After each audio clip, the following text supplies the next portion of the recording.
Breaking news, y'all. This is going to get unpleasant, so get some popcorn. Imagine this. The man who brought us Illmatic, the shrewd monarch of timeless bars in the rap game, was recently pulled into the fray by Harlem's own professional. Jim Jones is a chaos starter. Oh, and Nas isn't going to be silent this time. Or is he? That is the crucial question. Did Nas clap back at last, breaking his silence? Or did he just utter one of those fabled, cold-blooded subliminals that, without mentioning a man's name, have the power to ruin his career? Because, let's face it, this goes beyond a simple rap feud. It's a conflict of cultures. Poetry versus reality TV energy, substance versus noise, legacy versus clout. Oh, how the streets are consuming it. Since Kanye attempted to persuade us that slavery was a choice, social media is already referring to this as the largest rap controversy. Here's the worst part. Though there is much more going on beneath the surface than a few interviews and a little bluster, secret recordings, dubious business rumors, and the type of receipts that make you want to hurl your phone across the room are what I mean. Hold on tight, because what I'm about to share with you may completely change your perception of Jim Jones, Nas, and the condition of hip-hop in 2025. Now, let's get started. Because Jim Jones did not wake up one morning and decide to insult Nas without cause at the beginning of this tale, no. The origins of this problem can be traced back to the middle of the 2000s, when Jim was already flirting with scandal whenever he spoke, when Dipset was at the top of his game and Harlem energy was palpable. However, in the present, the guy has somehow persuaded himself that it would be wise to face up against Near Jones, the Illmatic monarch and the son of God. Who gives this man advice, really? You must be living in a different reality if you believe that Jim would be able to rewrite hip-hop history and establish himself as more significant than Nos, thanks to the internet. But here we are. Jim Jones leaps on podcasts and emphatically states that he is superior to Nas because of his discography, his alleged Billboard smashes, and his effect on the younger generation. The most absurd thing is that he actually seemed to believe it. Imagine this now. Jim, reclining back with his Harlem bluster while listening to Joe and Jada's podcast, claims that his kid is unable to even name a single Nas song that was meant to be a cultural mic drop. Rather, it only demonstrated his disconnection from hip-hop's true heritage. The story spun so quickly that Jim probably wished he had stayed home that day, since the internet went haywire right away, pulling him through the dirt with memes flying everywhere and fans dusting up their old copies of Illmatic and Stillmatic simply to beat him up. However, he doubled down, telling Shannon Sharp's straight face that he could rap like Nas right now. This is crazy because Jim has been busy creating Instagram skits and appearing on podcasts, while Nas has been winning Grammys, releasing critically acclaimed albums with Hit Boy, and selling out arenas. The problem is that the story involves more than simply one man's careless remarks. It concerns the response of hip-hop culture when a legend is disrespected, because the internet was immediately divided in half. By the age difference, younger fans who were not exposed to Nas in real time were suddenly nodding their heads, perhaps mimicking Jim's actions. Hip-hop purists and elder fans went into full assault mode at that time, prepared to protect Nas's legacy like it was a holy shrine. Another layer of mayhem is added to this conflagration. An old segment from the Don't Quote Me podcast, in which a college student, age 22, said that Jim Jones had a greater impact on his generation than Nas, and when it reappeared, it stoked the fires with petrol, since it was no longer just Jim promoting himself. Children were on Thedum lines stating that they had never heard Nas during a gathering. He was solely familiar to them from NBA 2K soundtracks.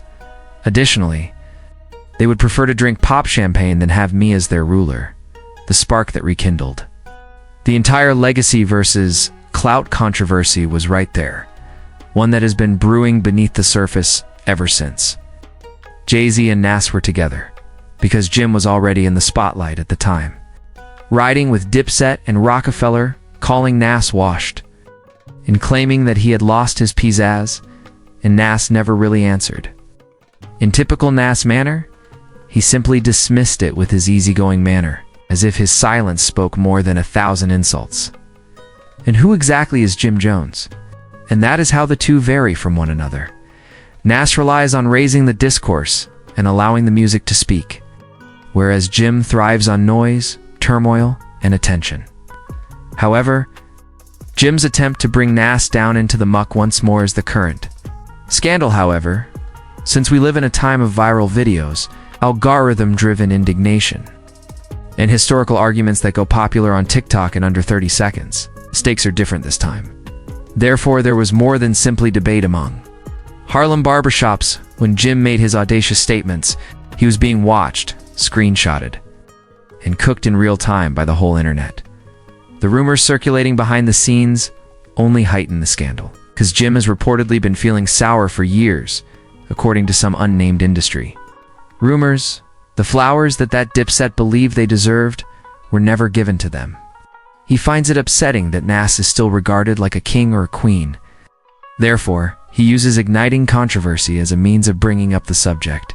Here's the catch, though. You'd best be prepared for the fallout when you poke a giant. Nas is currently letting his silence speak for him. However, rumors are circulating that a brand new EP with sleek subliminals could be coming soon.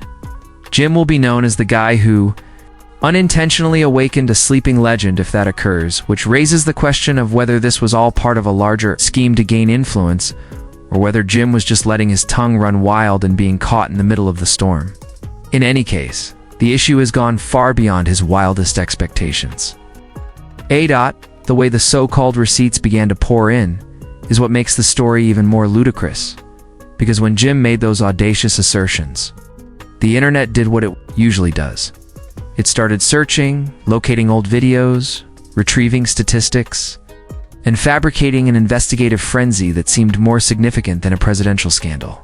Suddenly, unknown insiders began sending direct messages claiming to have seen text exchanges in which Jim boasted about fabricating the entire situation in order to secure podcast gigs. Since, let's face it, he has appeared on more podcasts than radio shows in the past 12 months, and that alone gives the impression of a man who is anxious to remain current. This is when things become even messier. Rumors began to circulate that Jim had been paying influencers to spread his message. LLEGEDLY. Paying TikTok makers to share sexy opinions like Jim Jones is more influential than Nas, and Illmatic is overrated. It naturally led to yet another wave of cultural indignation as supporters charged him with attempting to change hip-hop history using money rather than skill. Additionally, a phony document that was published even said that Jim contributed more than $100,000 to this campaign, since rumors of dubious business practices supporting his lifestyle have long circulated. The money that admirers conjectured could not even be his, claiming to be a cultural icon. The false publications portrayed him as a guy juggling credit card frauds, fictitious real estate ventures, and dubious promoter deals. The story stayed because it matched Jim's image as a hustler who crosses the line between ambition and desperation, even though none of this has been confirmed. In the meantime, unnamed producers started speculating that Nas had secretly recorded rather than confronting the issue, not actual illness, but those deep-cutting, nameless surgical subliminals. Furthermore, according to one source, Nas allegedly raps about idiots pursuing relevancy on podcasts and monarchs, pursuing timeless appeal in one particular stanza. Fans quickly recognized the connection, persuading themselves that it had to be about Jim. This supported the notion that Nas's quiet was a calculated move rather than a sign of weakness, and that the contrast only served to highlight Jim's chaos, because Master Jim was racing around like a guy hooked to noise, chasing every camera that would give him a microphone, whereas Nas was moving like a chess player. All of these sparked wildly divergent public responses. On Instagram Live, you made legends like Fat Joe and Buster Rhymes chuckle and remark, "Nobody with a dip-it chain should be talking down on Nas." You have 20 post Twitter conversations comparing and contrasting the lyrics of Jim and Nas. Additionally, the disparity was humiliating. People are making a valid comparison between Pop Champagne and If I Ruled the World, kids would act like Jim. In TikTok skits, saying things such as, "I run circles around Nas." While stumbling over their own feet, Jim continued to speak throughout it all, adamant that he was not going to back down. However, the outcry grew greater with each syllable. The alleged investigative dirt grew more acrimonious at this point, because Jim was allegedly given a brand deal that fell through after he insulted Nas, according to an unnamed source. The business is reportedly terrified of being remembered negatively, and the alleged loss of revenue turned into yet another topic of discussion, as supporters contended that attempting to get viral at the expense of a legend can have negative financial effects and that influence chasing has actual consequences. Following that, there were rumors of legal drama as a result of some phony leaked audio that went viral online. In it, a voice that sounded suspiciously similar to Jim admitted 2 backroom poliola schemes and boasted about bribing DJs to play his records in the past. Whether or not the tape was authentic, the public believed it.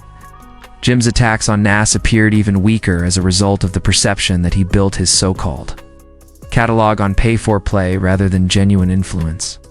Fans were consuming this information and spreading conspiracy theories about how Jim's entire legacy might implode under the weight of upcoming receipts. Conversely, Nas was spotted courtside at basketball games, grinning, at ease, and obviously unconcerned.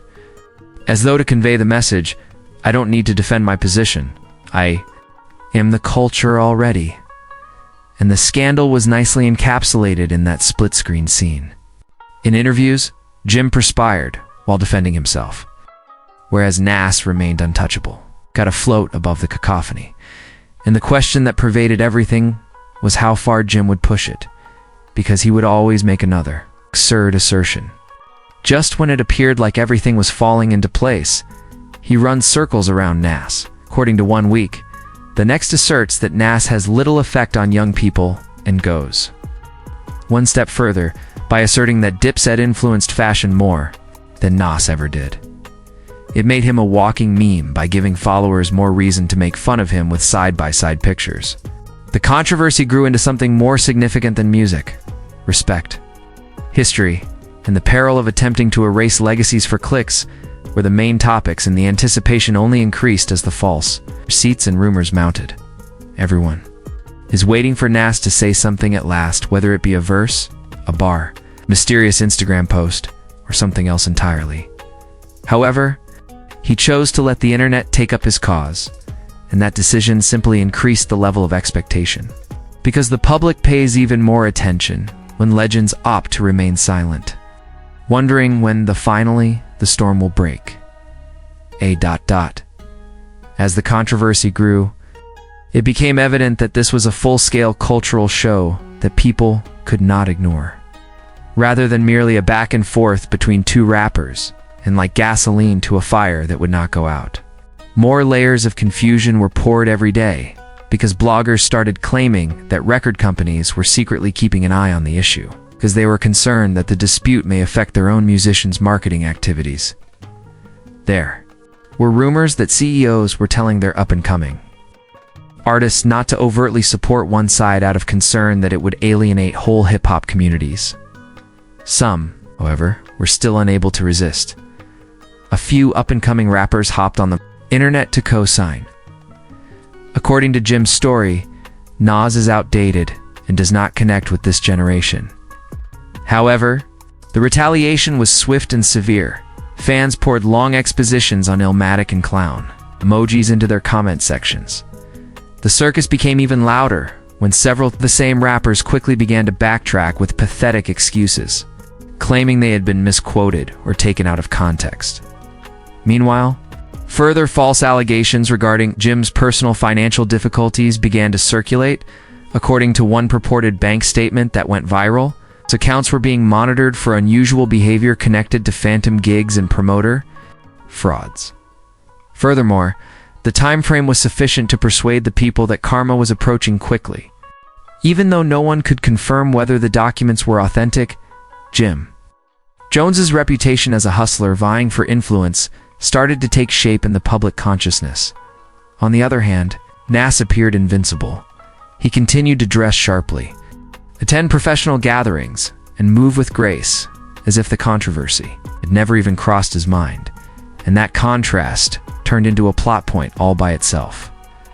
The bogus investigative angle darkened with rumors of government inquiries as late-night shows made jokes about Jim being out here, yelling into microphones while Nas was penning timeless songs and enjoying champagne on balconies, according to several internet threads.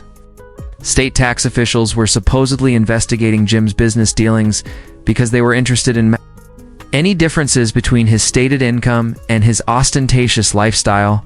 Conspiracy theories suddenly surfaced, suggesting that his unexpected outburst at Nas may have been a smokescreen, a diversionary strategy to prevent people from paying too much attention to his books. Furthermore, it created compelling material, whether it was factual or not. YouTube channels released 1-hour exposes that broke out every rumor. Social media was ablaze with images of Jim Jones in court, still maintaining he could run circles around Nas as prosecutors showed him the receipts. And podcast presenters conjectured about potential prosecutions. The controversy has spread beyond the realm of music. Perception was eating Jim alive. It had overflowed into the world of extravaganza entertainment, where perception is reality.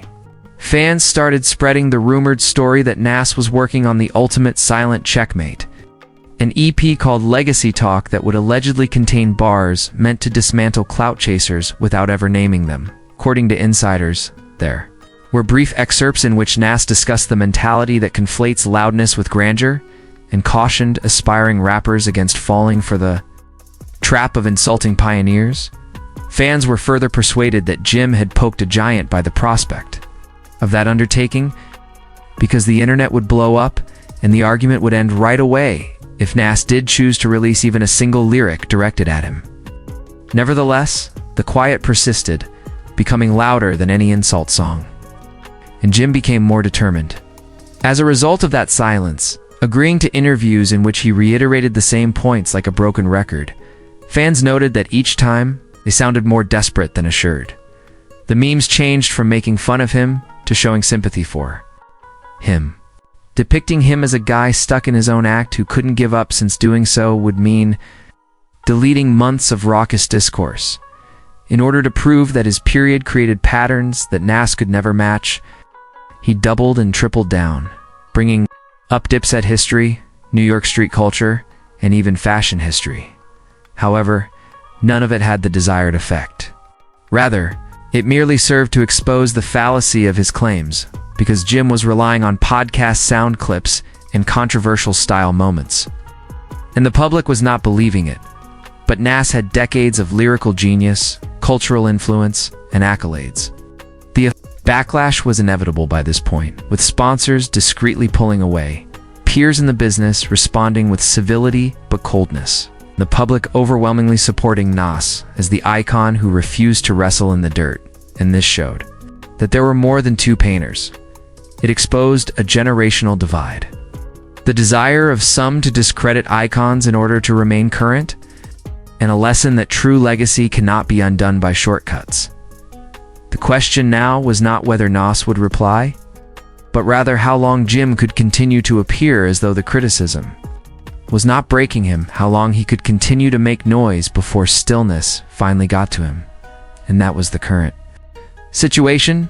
One man used every bit of noise he could muster to gain influence, the other is letting decades of artistic expression speak for itself, and the whole society was watching as if it were a drama season finale. They couldn't stop binging, but they didn't know they needed it. Now that the dust has settled and you have witnessed the events of this circus, what are your thoughts? Because this is more significant than us letting the game speak for him like a chess master, and more significant than Jim Jones attempting to make headlines. This relates to how our society chooses to balance clout and legacy. Do we honor the person whose work continues to rock the foundation decades later? Or do we reward the loudest voice in the room? And since I want to hear from you, this is where you come in.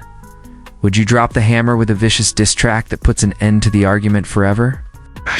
Or would you remain mute and let the music speak if you were in Ennis's shoes? And if you were, Jim Jones, would you persevere despite being ridiculed online? before the harm is too great, would you gracefully tap out? Leave your responses in the comments section. Share your thoughts with me. I promise you that this story is far from ended, and you do not want to miss the next part. So while you are at it, make sure you press the like button, subscribe, and turn on notifications.